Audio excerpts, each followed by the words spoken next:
Hello, everybody. Welcome to CHAD. Our monthly lecture is going to start in a couple of minutes. This is our September lecture in Understanding ADHD lecture series, and I'm Cheryl Gedzelman from the board of CHAD. Our chapter, CHAD of Northern Virginia and Washington, D.C., is one of the many chapters in the CHAD National Organization. We are run by volunteers, and we offer many things, including a lecture series on Tuesdays, and we celebrate ADHD month in October, ADHD Awareness Month, and we also offer support groups. This year, we're offering 3 lectures on Tuesday evenings in October, as well as an in-person resource fair at the Vienna Community Center on Saturday, August 26th. Tonight, we have a topic that is on people's minds, especially if they have children who play sports. These 3 people who will be presenting are from the Virginia Concussion Initiative. So they will speak about concussions. And the first person, is Anne Blackstone from George Mason University, VCI Imaging Director of Physical, she's a VCI Managing Director of Physical Therapy. Dr. Catherine McGill is from McGill Neuropsychology, and Shane Caswell is VCI Director and Professor of Athletic Training. And they will be doing the presentation called ADHD and Concussion, Empowering Parents and Teachers. If you have questions, they will be addressed at the end, so please put them in the chat. And I am going to mute myself and let them begin. Thank you. All right. Can everyone see this okay and hear me fine? All right. Yeah. Well, perfect. So I'll go ahead and get started. Hello, everybody. My name is Shane Caswell, and I am a faculty member at George Mason University and the executive director of the Virginia Concussion Initiative. I'm joined here tonight by my colleagues, Dr. Catherine McGill, as well as Dr. Anne Blackstone. And we really appreciate your opportunity to discuss ADHD and concussion. For me, this is a very important topic that hits close to home, as ADHD and concussion have both affected my family over the years, and I'm sure they've affected yours as well if you're here tonight listening. And so moving on here, let's see here. So in terms of the Virginia Concussion Initiative, what are we? We are a statewide effort, a partnership with the Virginia Department of Health that is funded by the Centers for Disease Control and Prevention. And the VCI aims to protect and support all young minds by sharing knowledge, tools, practical guidance that promote tailored implementation of concussion best practices in homes, in schools, and in the community.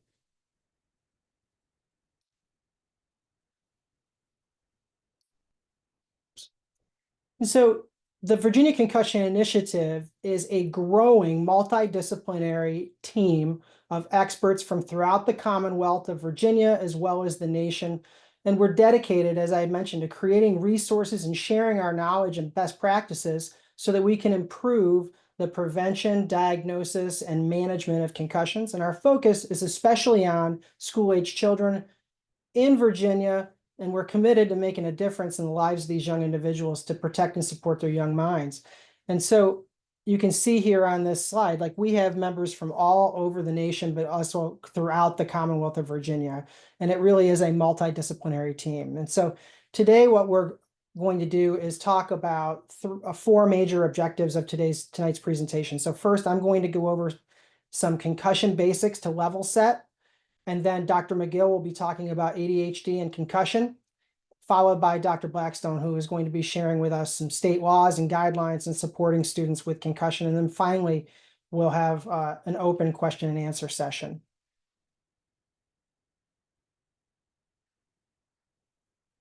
So first, a little bit of background, right? Concussions are a type of brain injury that should be taken seriously, because if not properly treated, they can have long-term consequences. And when you look at this particular slide here, these are some findings from a recent nationwide study by Peterson and Waltman that was just published that highlight that concussions continue to be a public health concern for children and families. And so overall, what their findings suggest or indicate is that children ages 5 to 17, approximately 7% of children have experienced at least one concussion in the last year. Now, 64% of those TBIs that are reported are related to sports and recreation. And this is an important thing because concussions still go underreported, right? So within those that are reported, 41% of those concussions that are reported are resulting from contact sports. And I have a football here, but I don't want to be overly, too hard on football, but all contact sports here. But it's important to indicate that our local data is consistent with national data, which would suggest that about 30% of the concussions that are seen in the schools occur in out of school, out of sport activities, such as vehicular accidents, slips, trips, and falls on the playground or over the weekend, right? And these concussions are showing up at this nurse's doorstep on Monday morning. And because of Virginia law, as Anne will talk about, schools are responsible for providing services.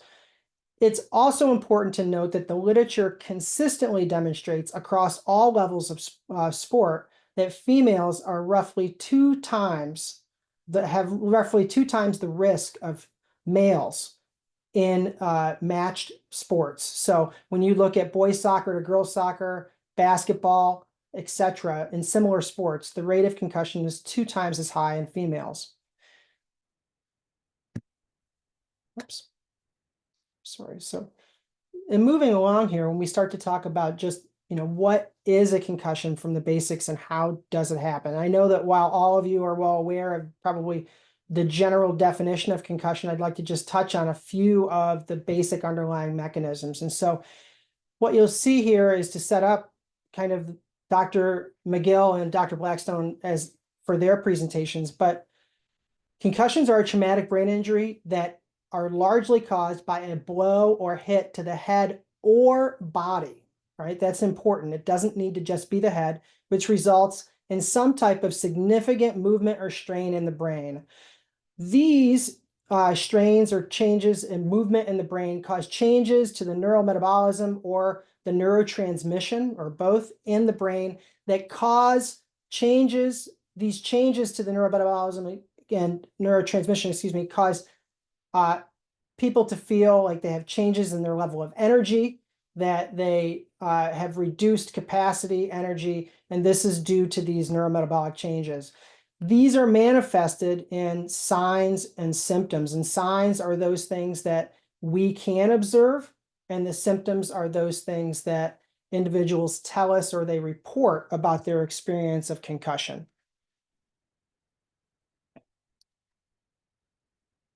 And so looking at these symptoms, they tend to fall into 4 domains: a cognitive domain, a physical, emotional, and sleep. And we can see or observe the signs in the cognitive domain here, such as being dazed or slow to respond, unable to recall events, repeated questioning. We can also see physical signs of vomiting, balance problems, etc., when we're observing an individual. But we can also identify symptoms that are reported. So for instance, in the emotional domain, we may have reports from children such as being sad, feeling nervous, right? Or reporting to us that they're having trouble sleeping or that they're feeling fatigued, right? And so it's important that we understand the signs and symptoms of a concussion.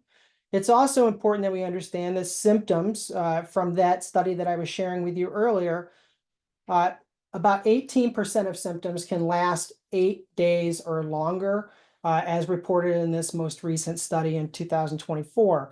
And so what does all that mean for us, right? And so a typical recovery expectations from a concussion. So when we're looking at the typical recovery expectations, the number and severity of symptoms are typically the greatest within the hours following the injury and gradually improve days afterwards.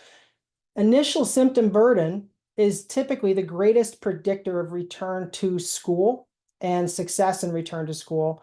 But most concussion symptoms significantly improve and resolve within 1 month, particularly in children. And 70 to 80% of children will demonstrate functional recovery in 1 to 3 months, right? That's really important to demonstrate as Dr. McGill likely will talk about persisting symptoms later on. And so when we look at what does this mean overall in a child's life, right, we're talking about issues associated with concussion being a health and learning concern. Concussions affect all aspects of a child and their family's lives, right? So it's not just sport. We know that, for instance, when children suffer a concussion, the higher their symptom burden, typically the more severe the symptoms are, the worse the academic performance. But this feature is also present in other areas of their life. And this is why it's really important that all of us have an understanding of these basic features, right? And so when we talk about concussion, it's really important because concussion takes a team to provide optimal care.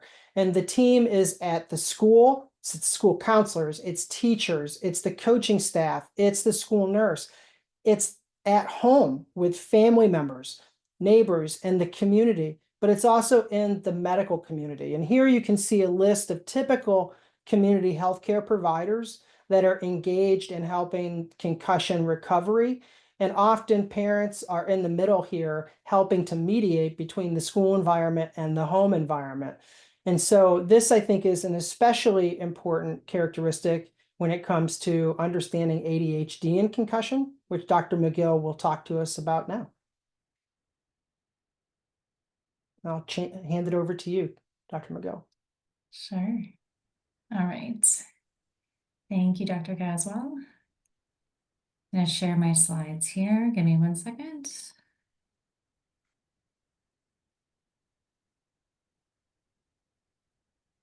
All right, and that's good. Thank you. Okay. So good evening, everyone. I really appreciate the opportunity to present this evening, especially with other events going on later tonight, as we were just talking about.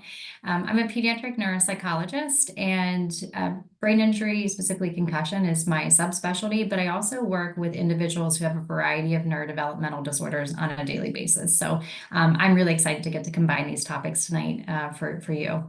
So I'm going to first start by talking a little bit about ADHD and separately concussion, and then dive more deeply into what happens to the injury and management when these things are combined. And I know very much that everyone on this call can recite some of these symptoms of ADHD, but I promise there's a reason I'm revisiting, so please hang in there with me for a moment. So just looking at the definition of ADHD, right, we note this diagnosis can be given when the child often displays these symptoms of inattention, and drawing your attention in particular to the fact that they fail to give close attention to details. They make careless mistakes. They have difficulty sustaining their attention in tasks or play. They're forgetful. They're distracted, right? And then these symptoms of impulsivity and or hyperactivity also present frequently in children with ADHD, drawing your attention in particular for this conversation that they might blurt out answers, have difficulty waiting their turn, be fidgety or squirmy, right? And together, these symptoms of inattention and impulsivity or hyperactivity, if they impair a child's functioning across multiple settings, then you get to the diagnosis of attention deficit hyperactivity disorder, further clarified whether that child is predominantly inattentive, predominantly hyperactive impulsive, or the more common type, which is combined, both those things together. So if we look at ADHD from a neurocognitive perspective, we know that the profile is one that usually shows us an individual who is quite bright, right? They have good intelligence. They have good core processing speed capabilities. Their brain is capable of thinking quickly. They are capable of learning and remembering information long term. They also generally have good receptive expressive language skills. The primary challenges in an individual with ADHD are most commonly seen in sustained or divided attention and executive functioning. And divided attention, just to back up, trying to do two things at once, multitasking, think of that. And also it's common to have fine motor challenges with ADHD. And altogether, these challenges really hinder the efficiency of the other cognitive strengths. So the ADHD brain has to work harder to show the world their intelligence, their speed capabilities, their learning and memory capabilities. So those things can look a little more variable in the person's day-to-day life, but really they have those good intact skills. It's just these upfront challenges that make it harder to display them consistently. We know that ADHD is present. Usually the rates are 2 to 3% of adults and about 4 to 7% of kids, although these rates are definitely increasing. Some of the more recent research is showing closer to 10% of kids. So diving for a moment a little deeper into executive functioning, like what is this? So executive functioning refers to a group of brain skills that are involved in our ability to regulate our emotions and behaviors, and also be able to manage and organize information as it comes to us. One of my favorite analogies to use in the clinic is that this is kind of like an orchestra. So if you think of all the instruments in an orchestra, those are like the really good brain skills that someone has. Again, their intelligence, their ability to learn and remember. But the conductor is the executive function component. And if that conductor gets too fast or slows down or becomes disorganized or inattentive, then the other brain skills, those other instruments really can get off track, and then they're not able to work together to produce the beautiful music to accomplish whatever they're trying to accomplish. So I like to think of that analogy, and this is, emphasize how important executive functioning is in absolutely everything that we do, which is why challenges in that area really are across the board for an individual with ADHD. So common challenges that we hear with ADHD, academically, they might be missing their homework. They miss details as the teacher was talking. They have difficulty with time management, following multi-step directions. At home, we often hear parents talking about, they know their routine, but they need us to help keep them on track, or they're not able to get through that bedtime or morning routine independently. They're disorganized, their room's a mess, their backpack's a mess, and they might be more likely to display quick emotional reactions despite otherwise kind of typical emotions. ADHD impacts social functioning. It can be difficult to sustain focus during conversation, or kids may be a little more impulsive and make comments and behaviors that are off-putting to others, even though they're well-meaning. With ADHD, you see higher comorbidities of anxiety, depression, or both of these things combined. You also have higher rates, and I'm going to draw attention to this because it's going to be relevant in a moment when I get more into concussion, but you have higher rates of ocular motor difficulty, so visual tracking skills, for example. Fine motor skills can be challenging in ADHD, and postural or balance stability. The duration of these type of challenges and the symptoms is generally considered lifelong, but we do hope that with intervention and strategies that the impact of ADHD is lessened. And just to add, I don't have this on the screen, but another challenge with ADHD can be that multiple people in the family can have the same challenges as the ADHD individual. There's a very strong heritability index, usually 0.7, 0.8. But overall, ADHD is thought to be a product of both genetic and social factors. So if a child has ADHD, one of the things that we commonly get asked is if they are more likely to sustain a concussion. And I'm going to separate this question as to whether they're more likely to sustain a concussion from is their recovery complicated because of ADHD. So in general, there's a decent amount of research in this area, but I want to highlight some research by our own Dr. Shane Caswell here that was published in 2021, and another colleague, Grant Iverson, who found that the rate of one or more concussions in middle school children with ADHD was twice the rate of those in children without ADHD. So pretty important study. Research by, again, Dr. Grant Iverson, was a very large study. This included over 32,000 high school athletes, and they found that children with ADHD, as well as those with learning disabilities, or combined ADHD plus learning disabilities, which is common, that they had a greater prevalence of prior concussions when compared to adolescents without those same neurodevelopmental conditions. And here's another study that showed, again, increased rates of concussion, 7.2% in children with ADHD compared to just 3.2% in children without. So the ADHD kids were twice as likely to have had a concussion. And in this study, the higher concussion rate was not better explained by genetic factors or economic status. And interestingly, they also found that the number of ADHD symptoms was not associated with concussion history. So as a clinician, I always thought that was interesting. So moving on now to ADHD and concussion together, and what does that mean for management and recovery? So Dr. Caswell just showed you a very similar slide a moment ago. Remember, these are all the signs and symptoms of concussion that you can think of in the categories of cognitive abilities, physical, emotion, and sleep, okay? And all of those, remember, are caused by neurochemical change that ultimately interferes with the body's energy system. Well, for reference, right, ADHD is also caused by neurochemical changes. And so that should start to clue you in that there's going to be some overlapping symptoms here. Just to note, in young children or individuals with greater communication challenges, lower language abilities, they're not easily or as easily able to articulate their symptoms. And so we want to pay particular attention to their behavior. So for example, are they more clingy or fussy? Little kids often look like, or they'll act like they're about to get the flu or get sick. You can see that happening in your child when they have a concussion. They also might avoid their favorite toys because now those toys seem too bright or too loud for them. They may seem to have less energy or stamina to engage in their normal routines, and you might notice some changes in their sleep routine. But that presentation, all those signs and symptoms, those are not necessarily static. They actually will ebb and flow depending on what the person is trying to do. And we call that exertional effects. So exertional effects are increasing symptoms. They can arise from an increase in cognitive activity, so sustained attention, or physical activity. And exertional effects are really important as one tool for guiding recovery and understanding where someone might be in their recovery. And if you ignore these, it can really lead to prolonged recovery. You cannot just continue to push through symptoms.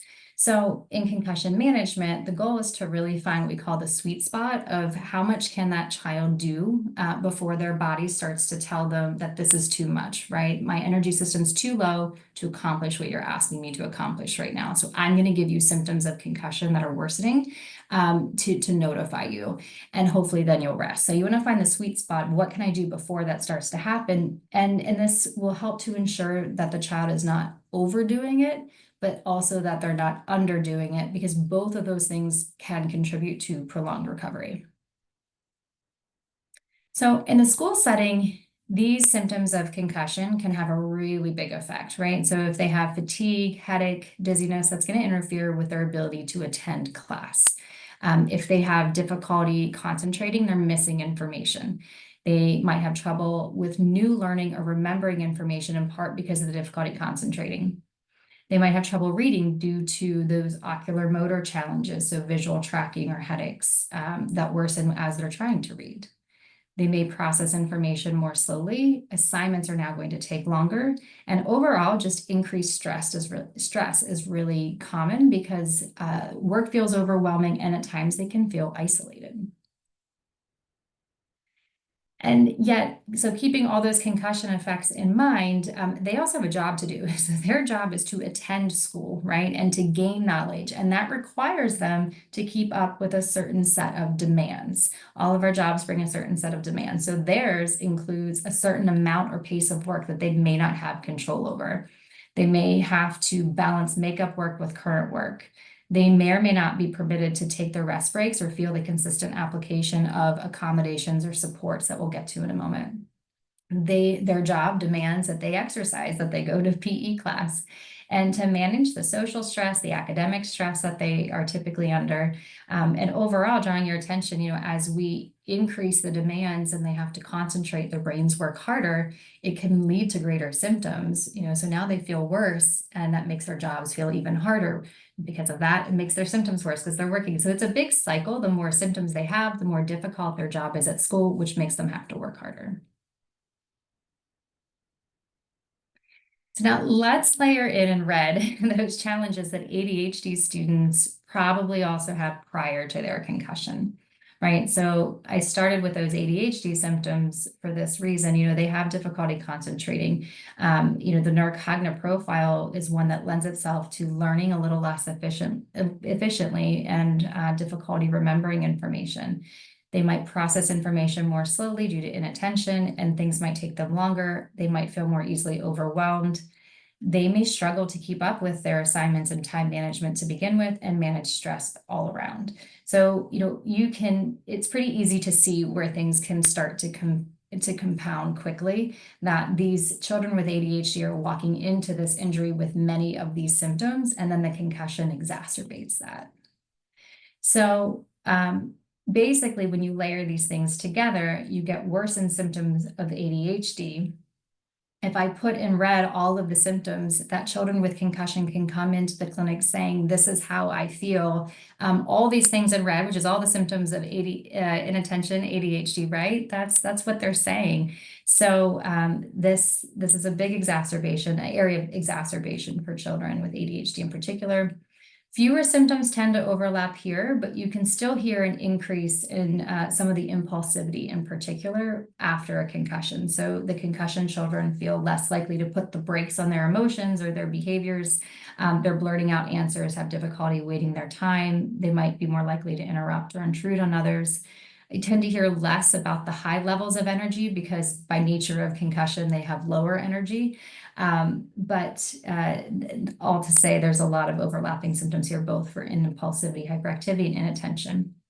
I do want to note these worsening symptoms, ADHD symptoms, are almost always temporary. So if they seem to linger beyond the injury itself, most commonly we're missing something. There's something else underlying this injury that hasn't yet been addressed, which highlights an opportunity for intervention and support. Okay, so let's shift to concussion recovery in a child with ADHD now. So on one hand, we have some really more recent research that's very well done that seems to be trending in this direction, which is athletes with ADHD do not take longer to recover, even if they had a history of concussion. That was published in 2021. Now, some of the same researchers involved in that last study were involved in this earlier study, which was published in 2020, and the findings were a little less clear. So this is an amazing piece of literature, which started with over 4,000 studies, and then they drilled down to just a handful based on the specific question they were looking at, right, directly affecting ADHD and outcome from sport-related concussion, and also looking at the research methods that they used. In the end, they included studies that covered about 3,600 college age or high school athletes. And a couple of the outcomes, from the few studies that remained, showed worse outcomes for athletes with ADHD, but those studies didn't have a lot of people in them. They had very low power, we call it. And then there was one study that did not report a worse outcome. So bottom line, probably the most robust study we have at this point shows we don't know. There's not a clear association yet between ADHD and worse clinical outcome, and simply we need more research.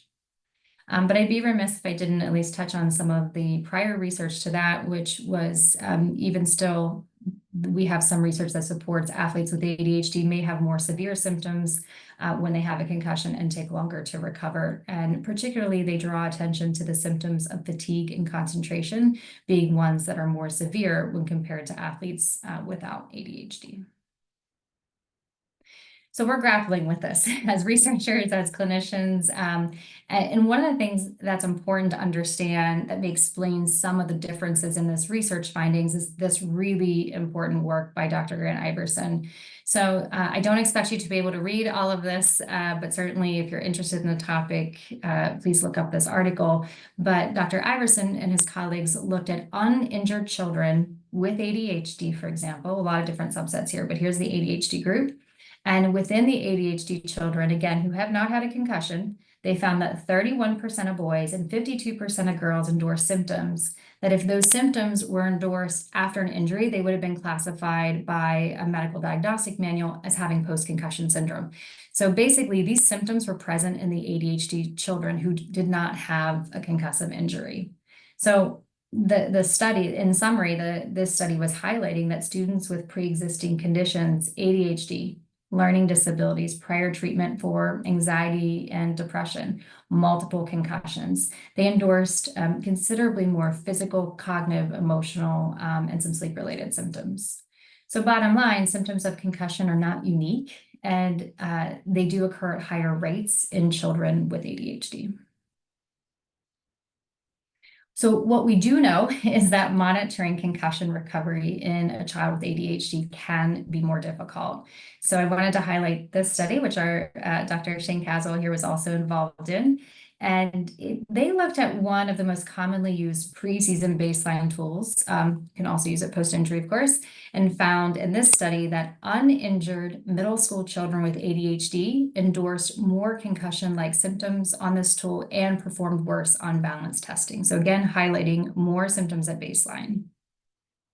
And this is another study that emphasized, again, that college-age athletes with ADHD and learning disabilities have higher rates of concussion, as we talked about earlier, and multiple concussion. But it also emphasized that individuals with ADHD, again, had more concussion-type symptoms prior to any injury occurring, but they also had worse performance on their preseason cognitive testing. So uninjured brain showing greater variability on cognitive computerized testing, which looked at processing speed, learning, and memory.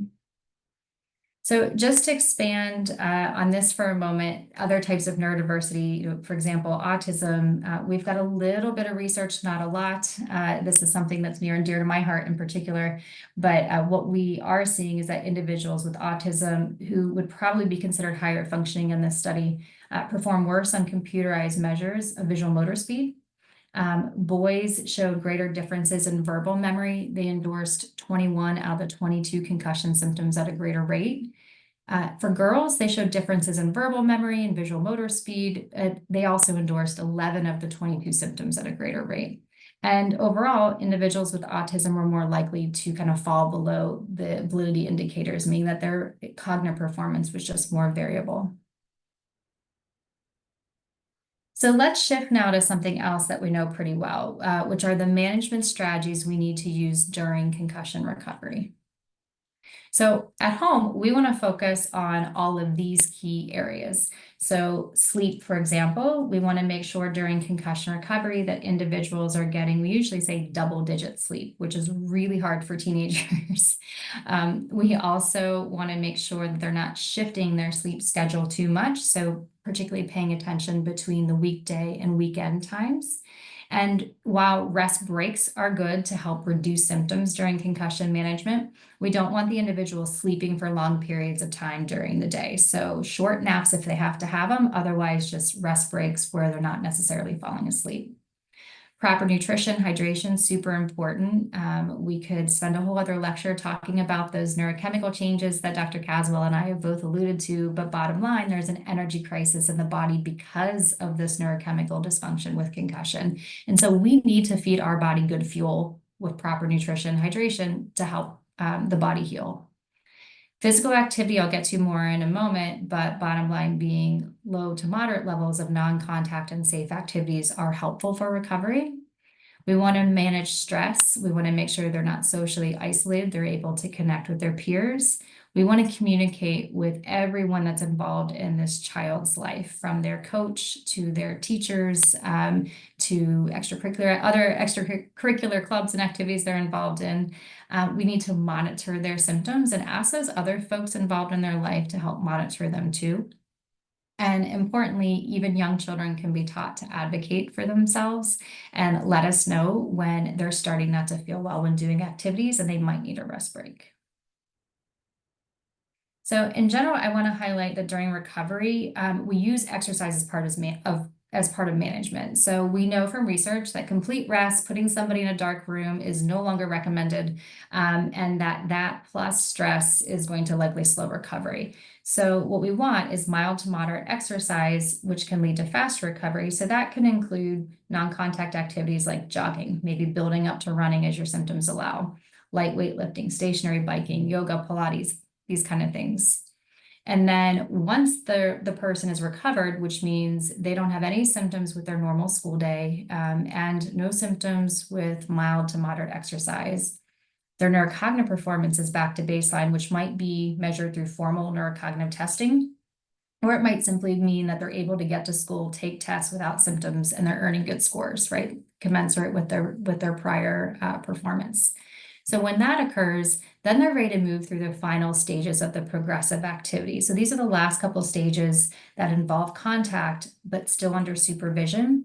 And they have to successfully complete all the gradual return to play stages before entering into contact sports. Excuse me. So this is a great graphic that's available as part of one of our VCI resources, and it's outlining what I just described, with the first few steps being descriptive of the exercise we would target during recovery, and then the last few steps targeting those when the person is symptom-free and ready to start to look at returning to sport. Now shifting over to school, in general, after concussion, we need to think about gradual return to the classroom, just like we just mentioned about gradual return to sport, with a lot of supports at first that decrease as they're no longer needed because symptoms are improving. In fact, some research that came out last year, this is by a colleague of mine, Dr. Chris Vaughn, out of Children's National here in DC. And it showed that an early return to school was associated with a lower symptom burden 14 days post-injury in two different age groups, in 8 to 12-year-olds and in 13 to 18-year-olds. And on average, these kids were only missing 2 to 4 days of school before going back. So again, it's speaking to that older advice we used to hear of don't go back to school until you're symptom-free, get off all the screens, rest again in a dark room. That's really not the best way to manage concussion, especially if someone has a lot of energy normally. So individual care plans should be created by your healthcare provider and the school team to help make sure that the child is progressing back to school at a rate that supports their individual recovery.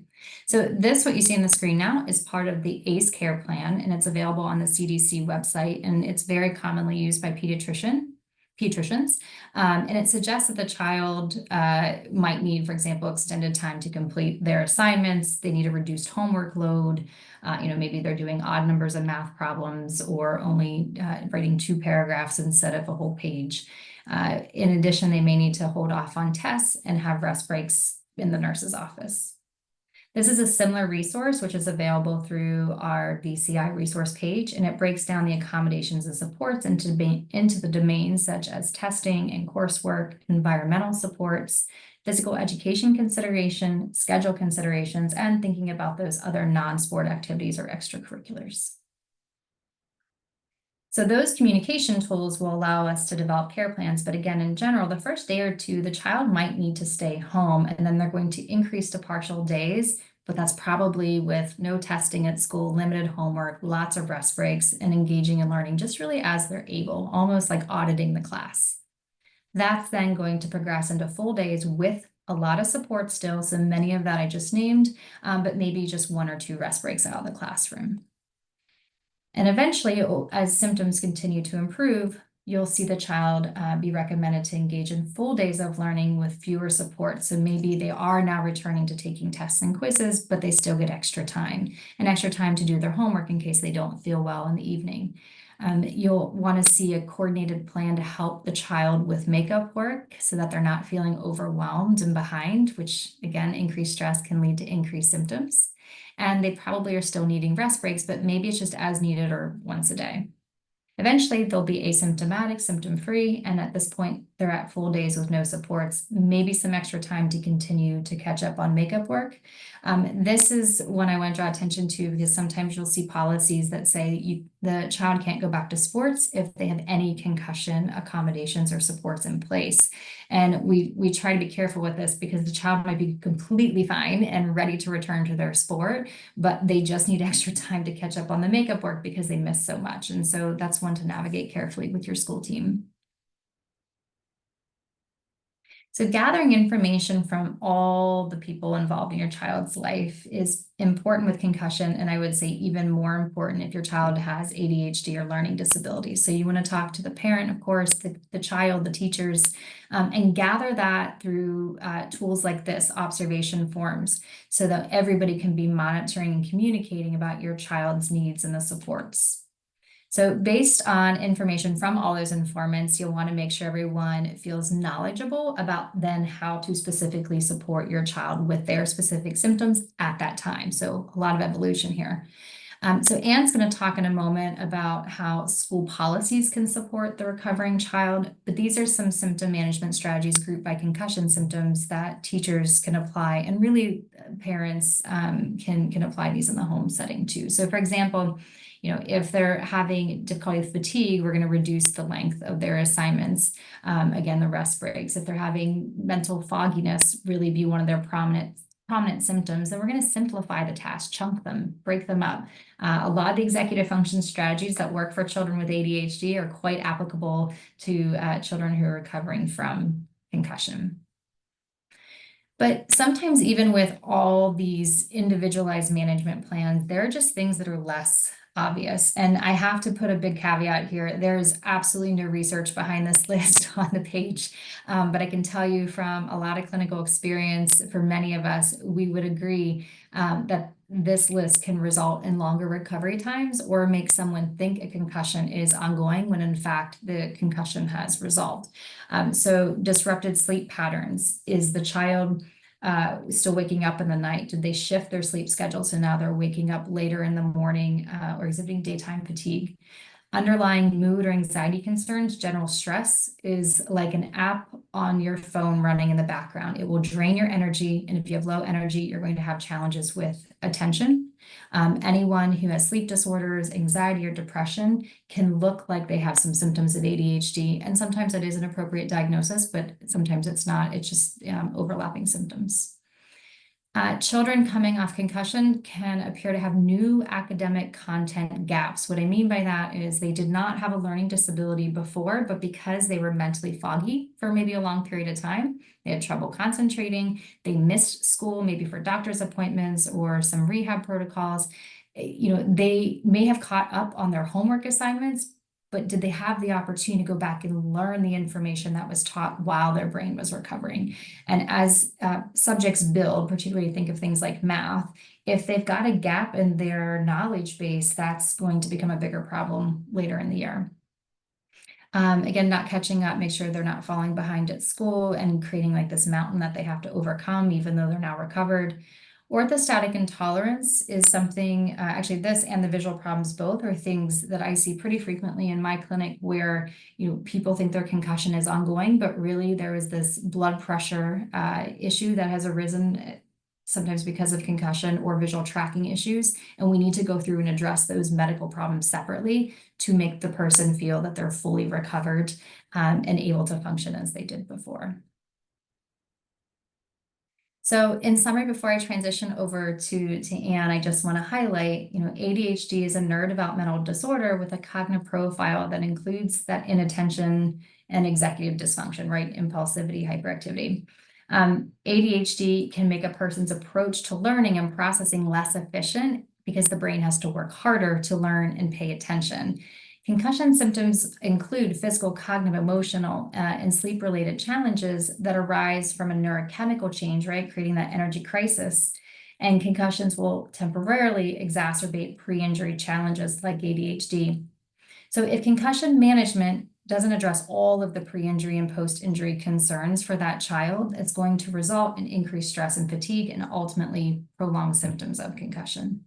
So really, the best approach is an individualized care plan that is thorough and carefully monitors as symptoms evolve and change over time, and pulls in multidisciplinary specialty care when needed, which I would flag particularly if symptoms are persisting beyond 2 to 4 weeks for kids and adolescents.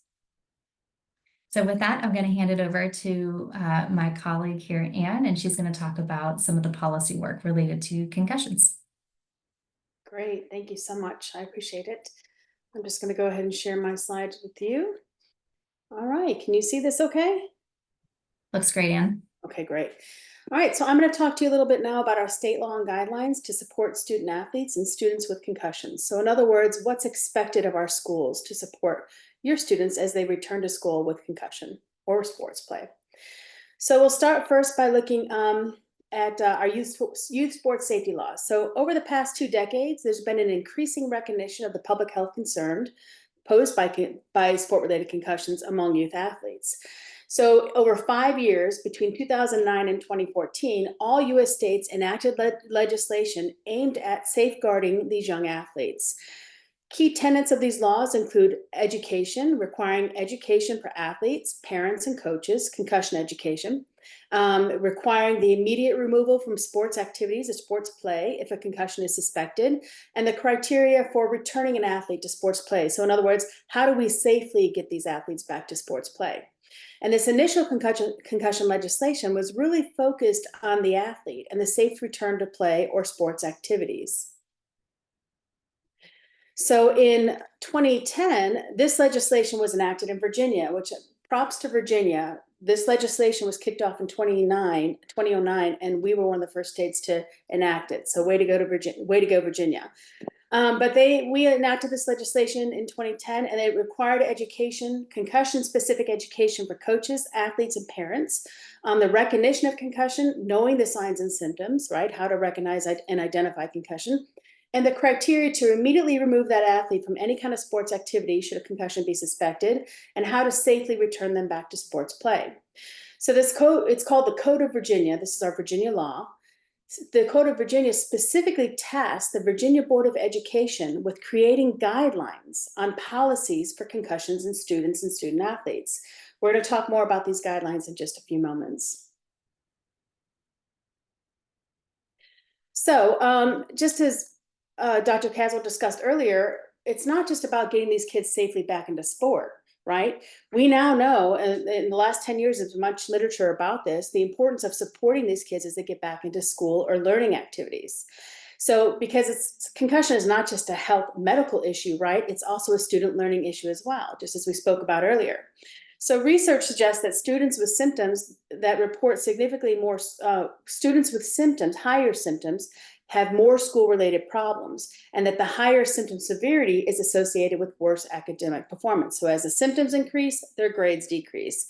So we have to not just get these kids back safely to sports activities, but we need to get them back safely into school and learning activities, and support them for success as they return to school.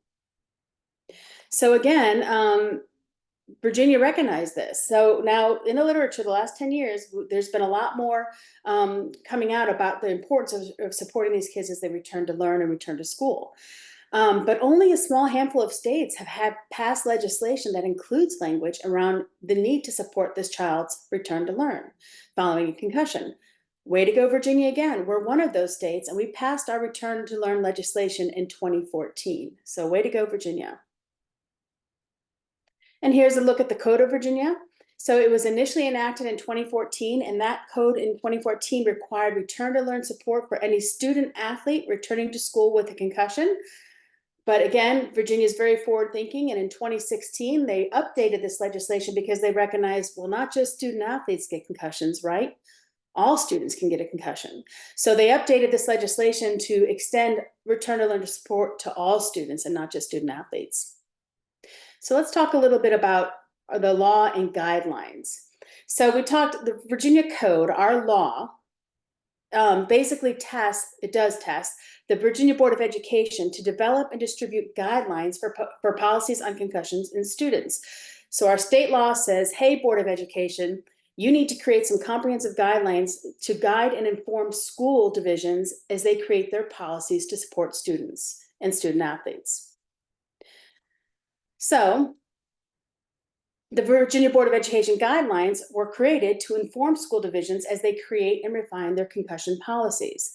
The guidelines, the state guidelines, serve as a framework to promote policy alignment with the state law. So they're a blueprint for school divisions to inform the development of their school division policies so that they're aligned and meet all the requirements of state law. So the Board of Education creates these guidelines to inform school division policies, but then each school division creates its own concussion policy. And this concussion policy for the school division then informs the school protocols and practices. What do the individual schools do, right? But again, at the end of the day, the schools are accountable to the state law. So it's kind of a little bit of a cycle there. You have law, informs the guidelines, informs the policies, but at the end of the day, each school is accountable to our state law. So in 2010, the first concussion legislation was enacted in Virginia, and that legislation immediately tasked the Board of Education with creating these guidelines. In 2011, the first Virginia Board of Education guidelines for policies on concussions in student athletes were published. Now, again, back in 2011, it only related to student athletes. Since 2010, there's been 3 amendments to our state laws that reflected an evolving understanding in concussion management. In 2014, a second code was enacted mandating that school division policies incorporate a return to learn protocol. So they're saying, hey, school divisions, you don't have to, it's not just about supporting these athletes as they get back into sports, but you now have to support these athletes as they return to learn. And then in 2016, that was amended again to say, hey, we now have to, you should be supporting all students with concussion and not just student athletes, demonstrating a broader commitment to student well-being. And in 2019, this law was amended once again to say that, okay, now because what we know about concussion and how best to support recovery, it's evolving, right? The more we learn, the more it evolves. So the 2019 amendment says, hey, school divisions, you need to review and refine your policies every 2 years. As our understanding of concussion evolves, you need to make sure that your policies keep aligned with that current understanding. So after each amendment to state law, the Board of Education guidelines were also updated. And again, the guidelines serve as that framework to promote alignment with the state law. They're that blueprint, right, to inform school division policies. So in 2011, the first guidelines were published, and it was called the Guidelines for Policies on Concussions in Student Athletes. They were updated 3 times to reflect this, evolving understanding. And in recognition of the need to protect all students and not just student athletes, the title was revised in 2016 to the Guidelines for Policies on Concussions in Students. Again, way to go, Virginia. So when you're thinking about, okay, if you're in a situation where your student or your student or your child has a concussion and you want to know what's expected of the school division or what's expected of your school as they return back to school, the Virginia Board of Education guidelines really provide, it's a comprehensive concussion policy. So it tells you everything from before the injury to how to support them as they go back to sports, how to support them as they go back to school. It's a comprehensive guide to how to best support students and student athletes with concussion. There's a QR code there. You can also find the guidelines, the most recent guidelines, on our website, which I'll share with you at the end. But if you're looking to know what's expected of the schools as your student returns to school activities, the Board of Education guidelines is really the most robust resource you can go to. So let's talk about how we can help support your student. We know that concussed students may have difficulties with concentration, completing assignments, understanding academic materials. But we also know from what Dr. McGill just talked about that students with ADHD may also have these difficulties at baseline. So if we layer in concussion on top of these difficulties at baseline, you can see how complex this becomes pretty quick. So our goal is to get these kids back to school sooner than later because we know that an early return to school is associated with a quicker recovery. But when they return to school, just as Dr. McGill just talked about, they need these temporary informal supports. They need something, it may be something like more time to take some tests or complete assignments, or maybe they go to a quiet area for lunch instead of the cafeteria. They need these individualized, temporary, informal supports to set them up for success. Our goal is to get them back into their school day activities, but keep them comfortable as they do. But when researchers investigated barriers to supporting students when they return to school, what they found is that many public schools did not provide any of these return to learn supports because they honestly just didn't know what to do. They didn't know how to support these kids. This is a case of really good people with good intentions, but they just didn't have the knowledge. So this is where we'll talk about how we can help. In fact, in 2023, Feta and colleagues, another group of researchers, they ran a really good review looking at all the literature out there about barriers to supporting students with concussions. And they found similar findings that gaps in knowledge among staff was a key barrier to supporting these kids as they return to school. Not just gaps in knowledge among staffs, but there's a lack of communication to support care coordination. So nobody's talking to anybody about how Johnny's doing in school that day. So it needs to be better communication to support these kids as they go back to school. And then there was not enough guidance in the school policy to actually give these teachers and these school staff information on what to do. So how can you help? ask when you talk to your school team, ask about the school's concussion policy. Show them the Virginia Board of Education guidelines. Chances are good people, good intentions, but many of them may not have incorporated those guidelines into your school division policies. If not, encourage them to do so. Those are a great document. It's a comprehensive document. If your school's concussion policies does not incorporate the Board of Education guidelines, encourage them to do so. Be the relay of information between the school staff and the healthcare providers. If your child is going back to school after a concussion, make sure that the school team is aware of what the healthcare provider, your pediatrician recommendations are. Make sure that the people in school are talking to each other, that the teachers are reporting the symptoms or the signs that they're seeing in the classroom. Encourage that relay of communication between the different stakeholders. And then finally, know how to best support your child. I'm going to show you some resources we have here at VCI that can talk about best practices for supporting a student as they return to school. Know what the best practices are for your child and share those with the staff, because these are really good people with good intentions, but if they don't have the knowledge, they don't have the knowledge. So help disseminate that knowledge for them.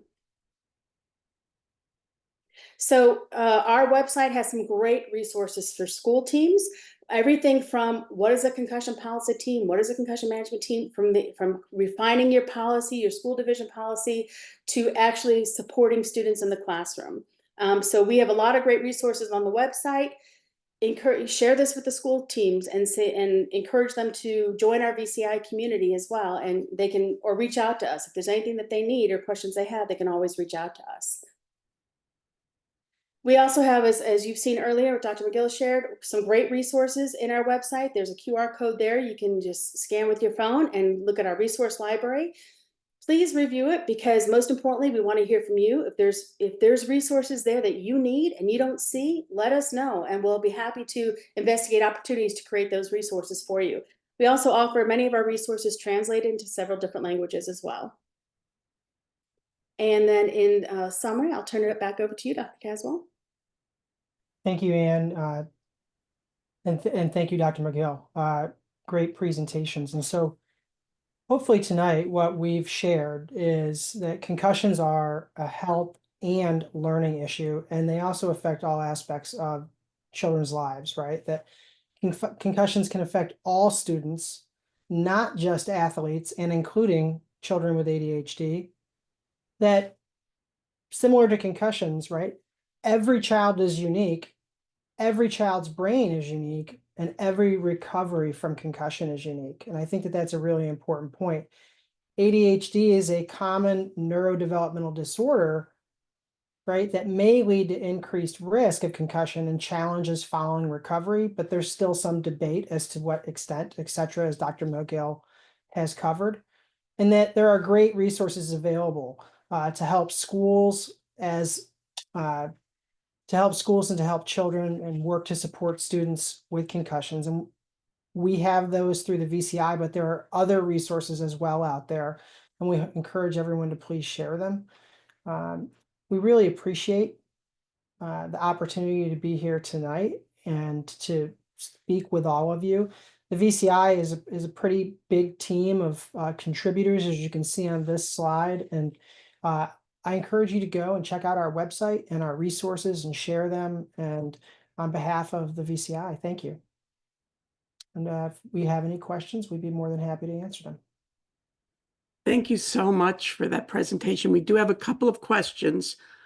The first one is that Dr. McGill mentioned symptoms typically dissipating, but is there a different situation for concussions that were not properly treated or were particularly severe?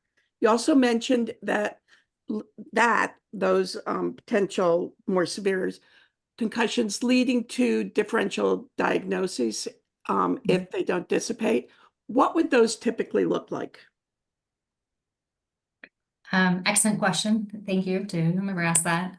So, the vast majority of concussion symptoms do fully resolve. There are a small percentage where we see a more prolonged course. Typically, that prolonged course is explained by maybe they had multiple hits to the head or body, right, in close proximity. So they weren't recovered from one injury when they sustained a second one. That's a big one. They they might also represent a group who, again, were undertreated, not treated fully or properly. And so probably the most common differential that I see, at least at my clinic, and I know a lot of my colleagues would agree, is actually the ocular motor deficits that weren't fully addressed. So visual tracking, convergence, divergence. And so these individuals have increase in motion sickness or some other vestibular inner ear concerns. So they have motion sickness, trouble reading, and as they scan their visual world, as you do all day, every day, you get increased fatigue, headaches, concentration problems. And there is treatment for that, but it is just now becoming more commonplace in the clinics. And so that's probably the one that we most commonly will see as a differential. Also, if there's pre-injury characteristics that weren't fully identified. So in my clinic with children, maybe they had some characteristics, for example, of ADHD, but they never had the formal diagnosis. And, certainly these things were exacerbated post-injury, but now it's probably time to go back and look through to see, well, wait, how were they really functioning before? And how much are we, should we be attributing to this concussion and possible prolonged effects versus some injury characteristics, pre-injury characteristics to that for that child. So I hope I answered that question. I might just tag on one add thing, to it, if you don't please. mind. I think if you're having persisting symptoms, a multidisciplinary concussion clinic is a key component of figuring out really what's going on. Because as Kat mentioned, there could be orthostatic, what we call physiological dysfunction after concussion. There could be vestibular dysfunction, ocular motor. It's not as common, but if you're having persisting symptoms, you want to have somebody look at all of these things. So a multidisciplinary concussion clinic would be where I would go to. And I'm so Thank glad you. you added that. Thank you. We have one other question. If anybody else has questions, please add them to the chat while I'm reading this question.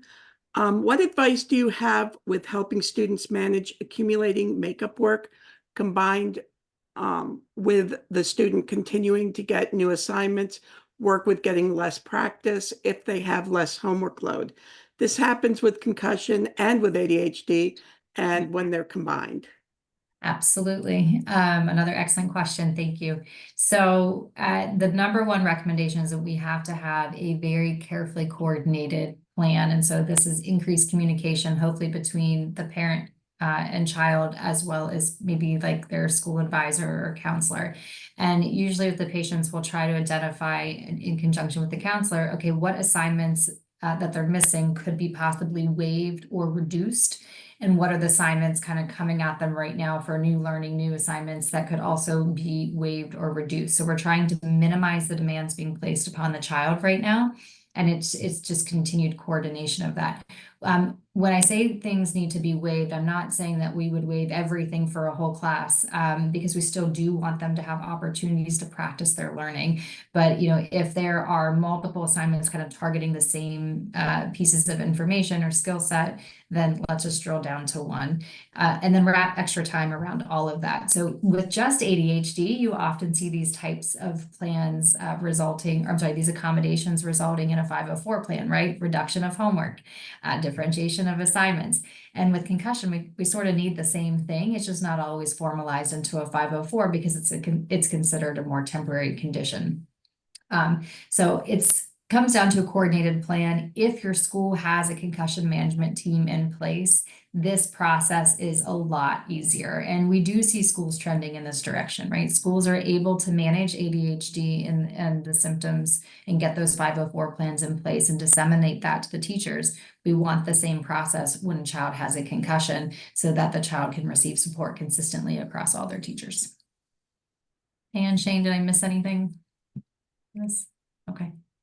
No, I think one of the things that's probably important in regards to ADHD within the school division, some of our data would suggest that although the medical provider may be aware of a diagnosis of ADHD, that information may not be made aware to the school, or they might have been determined that their ADHD does not result in a sufficient enough level to result in any type of existing accommodations. And so I think that there needs to be communication about these issues and any relevant medical history, even if it doesn't presently cause any type of academic accommodations. So to better help the child post-injury.